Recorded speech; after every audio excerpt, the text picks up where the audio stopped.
Estou estupefacto com a quantidade de pessoas e de marcas que estão aqui envolvidas. Já cá tinha vindo no passado há 2 anos e a diferença é grande, tanto que eu estive a falar agora até um pouco com um dos organizadores, com o Salvador Lacerda, que perguntei-lhe, bolas, isto está mesmo muita gente e está muito giro, e realmente a organização fez o seu trabalho e debruçou-se ainda mais nos últimos anos e portanto é incrível os carros, o espetáculo, a quantidade de pessoas e mesmo o evento, que é muito agradável.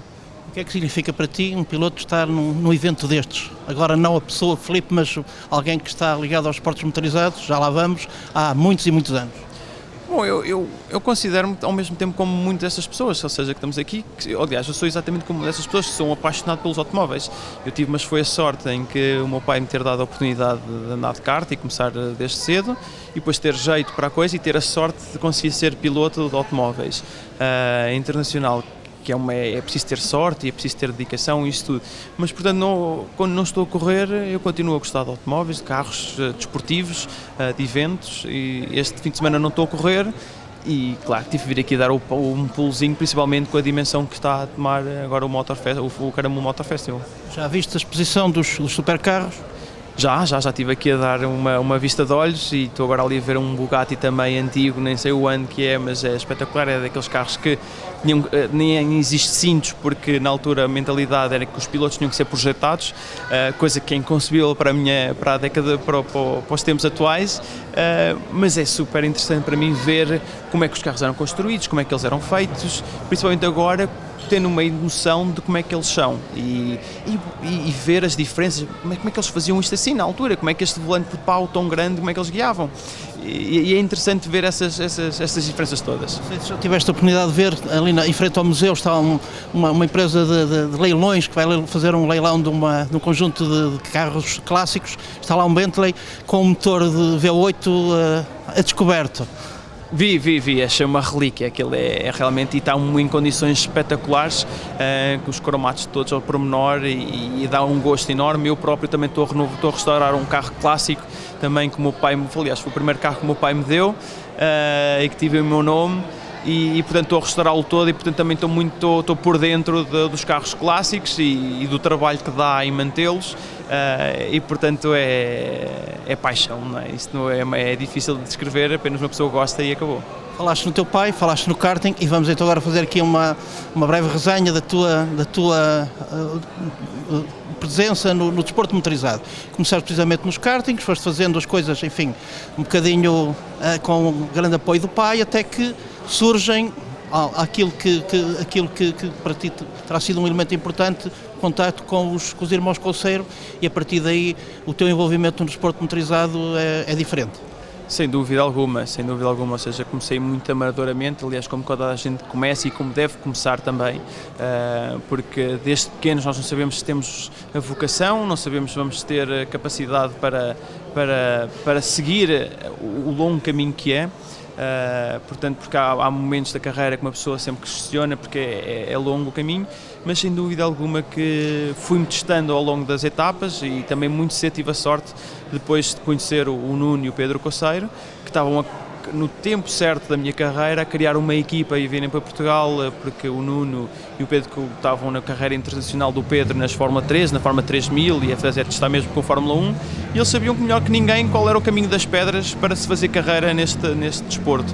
E portanto foram eles que me encaminharam e me contrataram primeiro para a equipa deles e foram atrás, estavam a precisar de pilotos, é claro, e eu fui um dos sortudos, um dos 2 pilotos que eles tinham no início, e desde então, enfim, passámos a ser família e é mesmo isso que nós somos hoje em dia. Temos uma relação espetacular, eles fizeram um imenso pelo desporto nacional. Para interromper, o Pedro já esteve no nosso programa e manifestou inequivocamente um grande carinho, uma grande amizade por ti. Sim, lá está, ou seja, ao fim e ao cabo somos mesmo família e portanto eu acho que quando uma pessoa diz que é família é difícil dizer algo mais, porque, ou seja, confio em tudo que o Pedro me diz, foi ele que me encaminhou para o Pedro e o Nuno, é difícil exatamente, e de agradecer o que quer que seja, porque fizeram tanto pela minha carreira e pelo que eu precisava também, numa fase mais difícil também da minha vida, também familiar a nível pessoal, também sempre estiveram lá para mim. aliás, grande parte da pessoa que sou hoje é muito devido a eles e, portanto, claramente estou sempre grato, eternamente grato. E, portanto, os caminhos cruzaram-se, não é? Eles virem para Portugal nessa altura e depois de estar a entrar na estrutura deles de karting, foi espetacular, porque a partir daí foram vitórias e campeonatos. Começámos bem promissor e foram eles também que deram o passo também depois de me inserir na cantera de pilotos da Red Bull Junior Team na altura. Com 17 anos sais de Portugal, vais para a Itália, como é que foi a adaptação, como é que enfrentaste? Era uma vontade muito grande de seguires fazeres carreira profissional no desporto motorizado? Sim, ou seja, a partir do momento em que eu dei as primeiras pisadas no karting, eu sempre quis ser piloto de automóveis e principalmente também vivi no boom da Fórmula 1, que era as lutas da Ayrton Senna com Alain Prost. É claro que ainda mais fascinado fiquei. Estava no karting e depois sempre fiquei muito dedicado e determinado a lutar pela carreira que eu queria. E quando me surgiu a proposta de ir correr para a Itália e ter que ir viver com 17 anos, não foi fácil, mas lá está, o que não nos mata só nos torna mais fácil. Foi uma época difícil na minha vida também pessoal. Mas o que é certo é que fui para lá, foi difícil, tive que me adaptar às circunstâncias e aprendi imenso e nunca mais me esqueço desses ensinamentos que eu tive na altura, além depois do Nuno Conceiro e o Pedro também às corridas, também tive uma forte ajuda e mentor também, que foi o Danilo Rossi, que ainda hoje é um grande renome no karting. No karting, um grande senhor no karting, e portanto foi ele também que me ensinou muita coisa na maneira e na postura de estar nas corridas, porque não é só virar o volante, tudo o resto é um conjunto de situações. E, portanto, toda essa formação foi importantíssima para aquilo que eu sou hoje e, portanto, foi duro. Acho que cada vez há menos pilotos a fazerem esse investimento e entrarem com os dois pés para tal carreira de deixarem os estudos. A minha mãe, nessa altura, teve uma mentalidade também muito à frente, que é: vais seguir o teu sonho primeiro e, se não conseguires o teu sonho, que é ser piloto de automóveis, voltas para casa e nós estamos aqui para te apoiar, para fazer o que deves fazer, que é seguir os estudos. Mas assim foi e, portanto, sempre tive mais umas coisas, mais campeonatos para fazer, até hoje que sou piloto profissional. Entras na equipa na Red Bull, que na altura era de facto um programa importante para a progressão no desporto motorizado. Estiveste envolvido numa série de campeonatos, especialmente na Fórmula Renault europeia, na Fórmula Renault italiana, salvo erro, e na Fórmula 3 espanhola. Como é que surgiu a tua entrada na Red Bull? Bom, lá está, foi exatamente aquelas coisas pelo qual é preciso ter um manager, e então foi exatamente aí que o Nuno Conceiro, que ele adora karting, o Pedro gosta mais do desporto automóvel, mais dos fórmulas e isso tudo, se não me estou engano, e então eu não lembro perfeitamente ele me dizer: gostavas de fazer fórmulas e isso tudo, e eu, claro que sim, eu adorava seguir para os fórmulas, mas é claro que o investimento para isso era enorme e nós não tínhamos esses meios, e então o Nuno Conceiro arranjou uma maneira de fazer um teste com a Red Bull. Ele conhecia que o Pedro Conceiro tinha sido piloto na equipa do Helmut Marko, e ainda hoje é um dos pessoas principais do projeto todo da Red Bull, desde a Fórmula 1 até tudo o que acontece com 4 rodas, e portanto conheceu-o, ligou-lhe e dizer que tenho aqui um piloto que acelera, gostavam de fazer um teste, e assim foi muito, muito, muito simples. E fui fazer um teste e a equipa quis ficar comigo, ainda que fosse um rookie, para a Fórmula 3 espanhola, e então assim foi, comecei a ser piloto da Red Bull, que foi um sonho tornado realidade, porque assinei um contrato naquele dia que já dizia cláusulas de Fórmula 1 e isso tudo, e portanto a partir desse momento saber que ele dizer-me também, o Dr. Marko, que só dependia de mim chegar à Fórmula 1, é claro que me dá uma energia e uma motivação extrema, e o que é certo é que sempre cumpri os objetivos que me estipularam, e que, para quem sabe, na Red Bull os objetivos são muito exigentes. São muito exigentes, e portanto aquilo ou é ganhar no primeiro ano ou é despedido, mas eu sempre atingi as metas que eles estipularam. É claro que depois, quando chega a parte mais do topo, o funil aperta, e foi preciso verbas para entrar para uma Fórmula 1, mas a proposta foi feita, não consegui reunir as verbas, mas ficou a proposta e saber a capacidade que tinha para lá estar. Mas pronto, a vida é assim e fiquei contentíssimo, como é claro. Chegaste a fazer testes de Fórmula 1, creio que em 2007, depois de teres ganho os 2 campeonatos em 2006, e fizeste frequentemente exibições da Red Bull por esse mundo fora. Sim, exatamente, ou seja, estava a fazer exatamente o percurso natural de um piloto para chegar à Fórmula 1, fui campeão da Fórmula Renault 2 litros, procedia ao Kamui Kobayashi, fui campeão da Fórmula Renault 2 litros, tanto da Norte Europa como da Europa, que foram os 2 campeonatos mais importantes na altura, até mesmo hoje, calhar, também são muito importantes. Fiz testes, portanto já confiavam em mim para fazer testes, alguns desenvolvimentos, fiz também shows e eventos, mas depois só faltava depois o passo para a Fórmula 1, que esteve muito próximo de acontecer, mas acabou por não passar. A questão sempre a mesma dos patrocínios, dificuldade, enfim, a localização e o mercado português. Eu acho que ao fim e ao cabo não acaba por não ser, ou melhor, no fundo ou seja, acho que Portugal e como outros países também não têm tanto interesse ou não têm capacidade de investimento no mundo da Fórmula 1. Estão cada vez valores cada vez mais astronómicos. Na minha altura, se calhar eram vamos dizer, acessíveis para a exposição que se tem. Não consigo reunir verbas, tinha que ser através eventualmente do Estado ou através de empresas.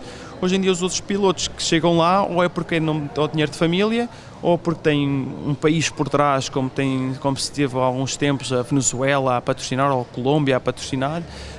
Mesmo eventualmente também é importante também dizer isso, que é porque as pessoas às vezes esquecem-se que é o mesmo Fernando Alonso, porque a Telefónica e as Repsol, até através do Estado, o patrocinou para ir para uma Minardi e depois daí crescer e ser o fenómeno que é o que foi, e portanto só com o investimento é que dá.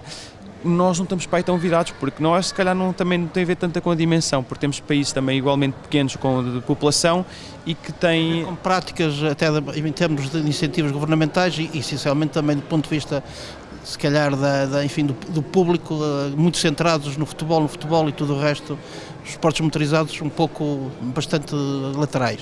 Exatamente, acho que se calhar é um bocado isso. Acho que o desporto número 1 em Portugal é sem dúvida alguma o futebol.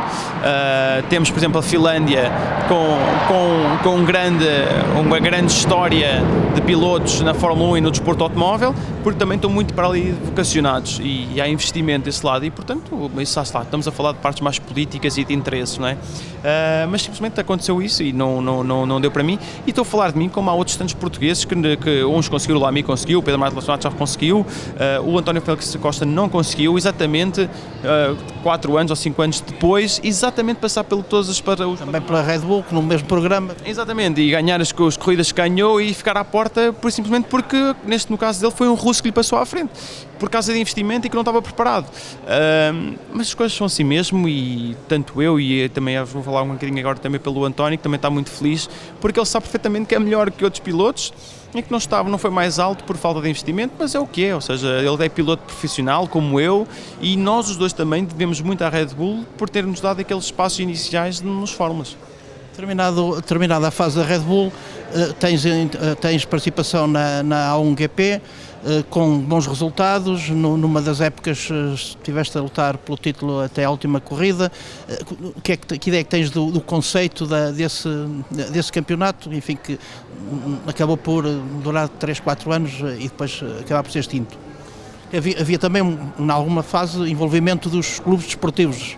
Sim, eu acho que o A1GP foi, se calhar, talvez o campeonato que eu mais gostei até à data, adorei simplesmente, foi um conceito muito, muito interessante, até porque as pessoas não precisavam, às vezes aliás, quase todas não conheciam o piloto, mas identificavam-se com o país, exatamente quando eu às vezes estou a ver os Jogos Olímpicos, não sei quem é o atleta, mas basta ver a planeira portuguesa, vou estar automaticamente a torcer por esse piloto, por esse atleta, e portanto achei interessantíssimo viajar à volta do mundo e ver os imigrantes e as pessoas identificarem-se com a bandeira portuguesa e gostavam do país, torciam pelo seu país, e isso é espetacular. Infelizmente estava tudo muito bem montado, mas infelizmente existe, é o que acontece às vezes de investidores com ideias megalómanas e querem na altura ele queria ser maior que a Fórmula 1, se não me engano, e é claro que as coisas não são assim. A interrupção é devida pelos F-16 que estão a sobrevoar o Caramulo. Vamos continuar. Há várias coisas a acontecerem aqui no Caramulo, também F-16, também espetacular. E portanto o campeonato acabou por morrer por terem feito contratos, neste caso que foi na altura com a Ferrari, e a fatura por ano ser demasiado cara para ser sustentável. E todos os interesses depois das equipas? Não havia interesses todos, mas os custos... Em função dos custos. Os custos é que eram incomportáveis e, portanto, a partir desse momento durou um ano e mal, portanto, no fim do ano, aliás, eu já não tive na última corrida, já não tinha condições, porque dependíamos muito do investimento, um bocado do campeonato também para acabarmos a nossa época e, portanto, foi à falência e deixou uma grande, se não me engano, ao que se sabe nas notícias, é que deixou uma grande dívida na Ferrari, mas o que é certo é que teve que acabar. Entras numa fase seguinte com a equipa Audi, fazes Blancpain, fazes o DTM, foi uma opção em função do falhanço e do terminar da A1GP.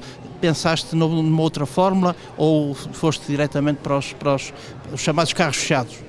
Não, nessa altura, sim, tivemos que ser inteligentes e nessa altura também, mais uma vez, a sabedoria do Pedro e do Nuno Coceiro foram importantíssimas, porque eu apenas com 22 anos, o meu sonho era Fórmula 1 e fórmulas e carros rápidos e tudo isso. E depois temos que exatamente saber como é que uma pessoa pode ser piloto profissional e para chegar e fazer disto vida. E portanto a Fórmula 1, tendo em vista aquela parte da Red Bull em que era necessário dinheiro, entrar por outra equipa, quanto muito nunca iríamos ter as mesmas condições e dinheiro seria necessário, interesse, e portanto iria ser difícil. E portanto virámos para os carros de turismo, os carros de resistência, eventualmente até testei neste Lola que está aqui, do Paz de Amaral, foi o meu primeiro LMP2 que eu testei, mas ainda embora na altura estava muito mais com a cabeça virada para... António Simões. Exatamente, com o António Simões, com o Paz de Amaral, e portanto estava muito mais virado para a altura nos fórmulas ainda, mas depois acabei por testar com o DTM e entrar no construtor da Audi, que realmente foi um passo gigante na minha carreira, porque a Audi era um construtor espetacular e estive lá durante 6 anos, fiz o DTM, fiz os campeonatos GT3 com o Audi R8, mais tarde passei também para fazer Le Mans e fui o melhor rookie de Le Mans em 2014 com os Audi R18 e tinha condições para ganhar a corrida ao geral, embora azares e acidentes por causa pelas 24 horas é que me impediram disso. Mas foram experiências espetaculares e que também recolhi bastante essas informações para depois eu também ser o piloto que sou, porque me consegui vender com essa informação e com essa experiência. No DTM, o Pedro Lamy, quando esteve, enfim, manifestou alguma tristeza pela perspectiva de que as decisões são um bocado políticas em termos dos diretórios das marcas e não propriamente em termos de valor o Filipe já está a rir naturalmente, e não em função do valor do próprio piloto e até das equipas. Tens o que é que, enfim, a tua perspectiva dos anos em que estiveste no DTM? Bom, o DTM é um campeonato espetacular, aprendi imenso, mas ao fim das contas é exatamente isso. Já se começa a saber bastante, mas quem está mais próximo vive na pele, que é muito político e acaba por ser sempre um alemão a ganhar. É uma coincidência tremenda. O António Félix da Costa passou exatamente pelo mesmo e, portanto, como aquilo, depois acaba por ser controlar os carros que têm. E sabemos que não vamos ganhar corridas antes de as começarmos, portanto cheguei a esse ponto, as coisas são o que são, gostei muito, lá está na mesma, mas lá está, foi uma fase, fiz 3 anos, fiquei contente, mas já chega e tive a oportunidade de poder sair para um outro campeonato espetacular, que foi Le Mans, e apanhei-o logo com as 2 mãos. Em 2013 ganhaste na categoria, vamos agora este de facto é uma conversa muito sui generis, estamos aqui dentro do museu e um dos veículos a entrar para o espaço. Mas estava eu a colocar a questão, em 2013 ganhaste a categoria nas 24 horas de Daytona, que vitória que vieste a alcançar à geral uns anos depois, e depois também no ano a seguir enfim, uma situação muito dúbia e que teve alguma celeuma. Como é que foi essa primeira participação em Daytona? Bom, fiquei apaixonado pelas corridas americanas na altura, tive um ambiente espetacular com os meus colegas de equipa, aliás que vai voltar a ser o meu colega de equipa, o Oliver Jarvis, com o Eduardo Mortara, na altura do DTM também foi o meu colega de equipa ali, e com o Diane Van Moltke, um sul-africano, e foi espetacular. As corridas são completamente diferentes das europeias, muito menos política, muito mais pós-show do que virados para a tecnologia, e acabam por ser corridas espetaculares que é até à última volta, e sendo que isso acabou exatamente a última volta, entramos na última volta, éramos 3 Audis por acaso, mas colados, e portanto eu ainda às vezes falo com o Marcus Winkelhock e com o René Rast, que eram os que estavam atrás de mim, e eu disse, eu acho que um acabou por ficar sem gasolina, o René Rast estava em terceiro, acabou por perder tempo, e eu fiquei isolado nas últimas 2 curvas e portanto pude fazer tranquilamente, mas eu digo-lhes ainda que foi o melhor o que aconteceu para nós os 3, porque eu não ia abdicar da posição, e ia preferir bater do que abdicar da minha posição, e eles diziam o mesmo, e portanto eu já sabia que eles iriam dizer o mesmo, portanto foi melhor assim, porque se a Audi não ganhasse aquela corrida, iríamos ser os 3 despedidos, portanto acabou por ser o melhor para todos nós. E eles riem-se porque, lá está, o René Rast ia com pneus novos atrás, o Winkelhock também ia com os pneus melhores, e eu era que tinha os piores pneus, porque fui por uma estratégia de fazer só um bocadinho de gasolina no fim, e vinha com um andamento muito inferior ao deles, mas o que é certo é que eu tinha a posição, e portanto aquilo ia ser um fim de volta interessantíssimo. Mas assim foi, ganhei eu a corrida simplesmente com um segundo de avanço para o René Rast, e foi espetacular. E é claro que ajudou a vitória a ficar mais apaixonado, e a um dia vi querer a correr, mas desde então fiz todos os anos as 24 horas de Daytona. E entretanto dás o salto também para a equipa, para o campeonato principal americano. Como disse há pouco, tens a vitória no campeonato com o João Barbosa em 2017, tens a vitória em Daytona em 2018. Como é que se vive uma vitória à geral nas 24 horas de Daytona, sobretudo depois do incidente que aconteceu em 2017, e que, enfim, não sendo português, ou pelota sendo português, mas sem tomar partido, queremos que de facto foste, entre aspas, abarroado, e teria necessariamente que acontecer uma penalização, mas enfim, as coisas nem sempre são como deviam ser. É verdade, foi pena essa corrida de 2017, o carro era espetacular, e aliás éramos 2 com um Cadillac. Eu acredito ainda que ele foi muito otimista, pois é claro que foi controverso, porque se calhar ali as opiniões divergem, e há quem tenha outras opiniões, mas eu na última análise, que eu tenho a minha opinião é exatamente essa, que é, nestas circunstâncias, e as coisas acho que vão começar a mudar no desporto automóvel, para os diretores de prova, porque nós ainda assim, eu não queria, e o Ricky Taylor na altura, depois passado 2 semanas, ele quis me ligar e quis explicar assim, em relação à situação. Ele disse, olha, tinha que fazer qualquer coisa porque eu tinha que tentar a vitória, e tu estavas mais rápido que eu em todo lado, mas ali era a minha única hipótese. Então tentei, dava, não dava, também ficar em segundo, ele ficava sempre em segundo mesmo com a penalização, mas valia tentar, e portanto quero pedir desculpa pelo acontecido, porque não queria te passar dessa maneira, mas até porque te respeito muito em pista, mas pronto, foi assim que aconteceu, e eu disse, olha, eu acho que neste caso a culpa nem sequer é tua, porque eu se calhar fazia exatamente a mesma coisa, culpe sim o diretor da prova, porque nestas circunstâncias, não dando uma penalização de drive-thru ao outro, porque vai acabar com a corrida, mas sim devolve a posição e voltem a correr, porque o que nós queremos ao fim e ao cabo é um espetáculo, um grande espetáculo até ao fim, até a última volta, a última curva. E assim não aconteceu, porque portanto ficou ali decidido. Eu fiz peão, eu acredito que eu acho que foi uma ultrapassagem otimista, porque senão eu não tinha feito um 360, ele tinha-me batido de lado e tinha-me apenas empurrado para o lado se ele tivesse assim tanto. Mas, portanto, eu acho que os diretores de provas, e ainda agora aconteceu também outra situação dessas parecidas na Stock Car brasileira, em que um passou com as rodas de fora, e então ele está a dizer que ele devia de ser, em vez de ser uma penalização, deviam ter comunicado ao piloto para devolver a posição e voltarem a correr. Assim não foi, portanto a corrida foi decidida muito antes de acabar, e portanto isso aí também não é o que se quer. Mas pronto, é uma caminhada, infelizmente foi comigo essa situação, mas lá está, às vezes uma pessoa diz que Deus escreve com direito em linhas tortas, e foi o que aconteceu no dia a seguir. Foi justo, outra vez a liderar grande parte da corrida, e tivemos problemas, mas ainda assim ganhámos a corrida sem grandes problemas, ou melhor, com esses problemas finais, mas em que acabou bem com vários segundos de avanço. portanto foi espetacular e saber que o mundo é redondo.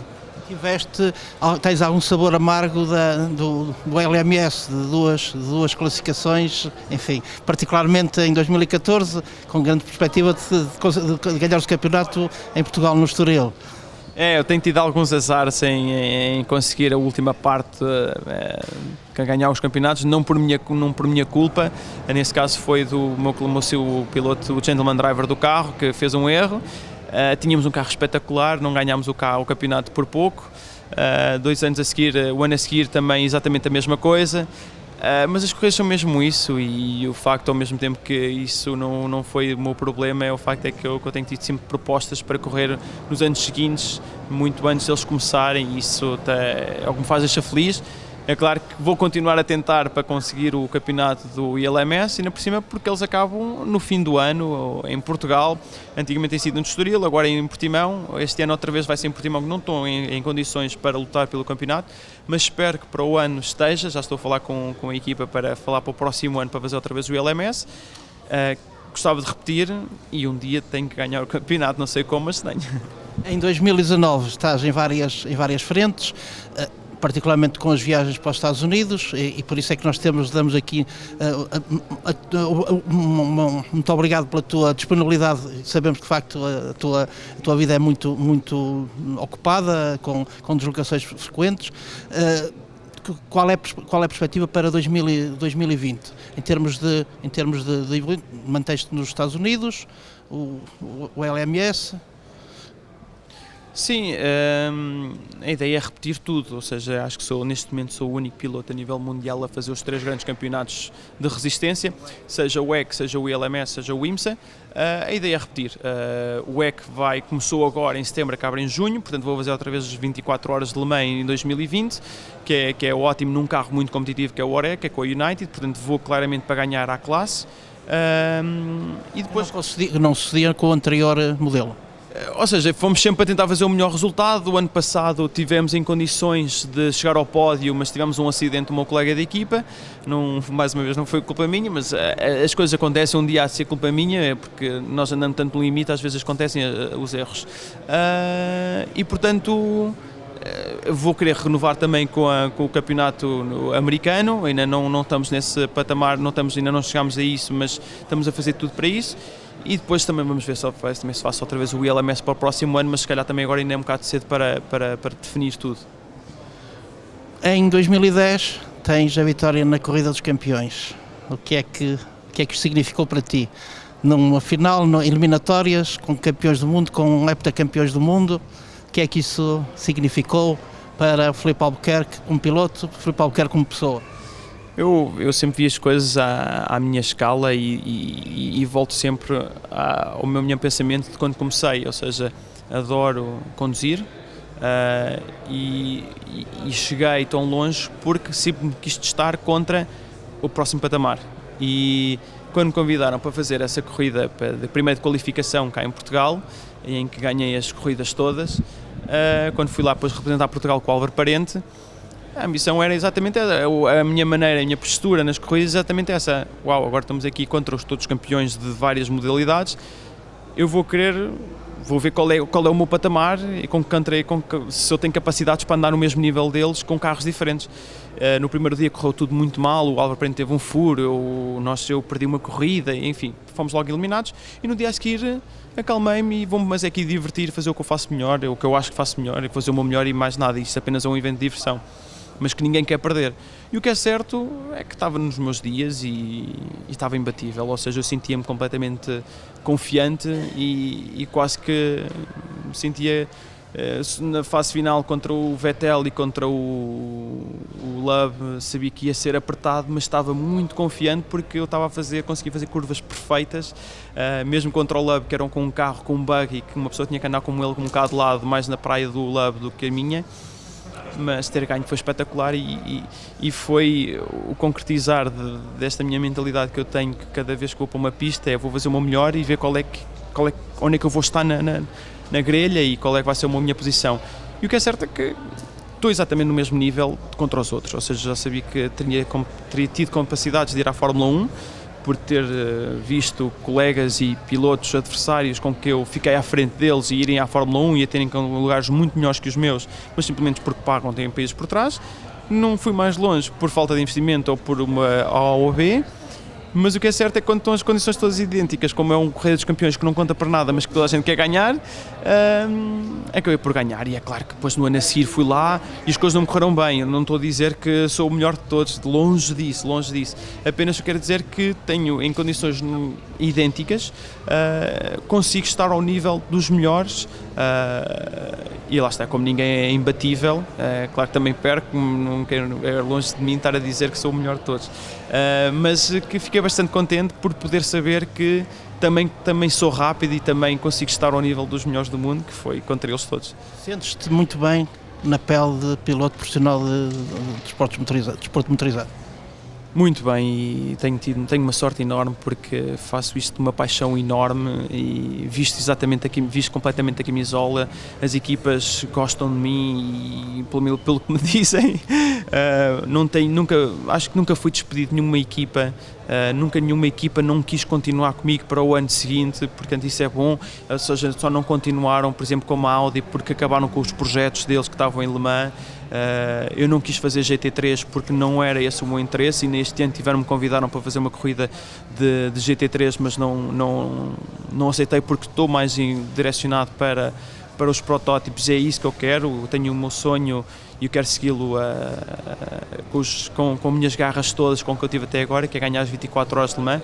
Sei que tenho a capacidade para isso, infelizmente o regulamento de Le Mans da LMP1 tem sido uma pedra no sapato para toda a gente, para construtores, para pilotos, para equipas, porque não se conseguem decidir o que é o melhor, mas o objetivo é ganhar as 24 horas de Le Mans, levar Portugal, e Portugal merece também ter um vencedor das 24 horas de Le Mans geral, e vou continuar a lutar por isso. E o que é certo é que também estou nas equipas principais a nível mundial e a quererem-me continuar no mundo da resistência, e portanto por isso que vou continuar a lutar.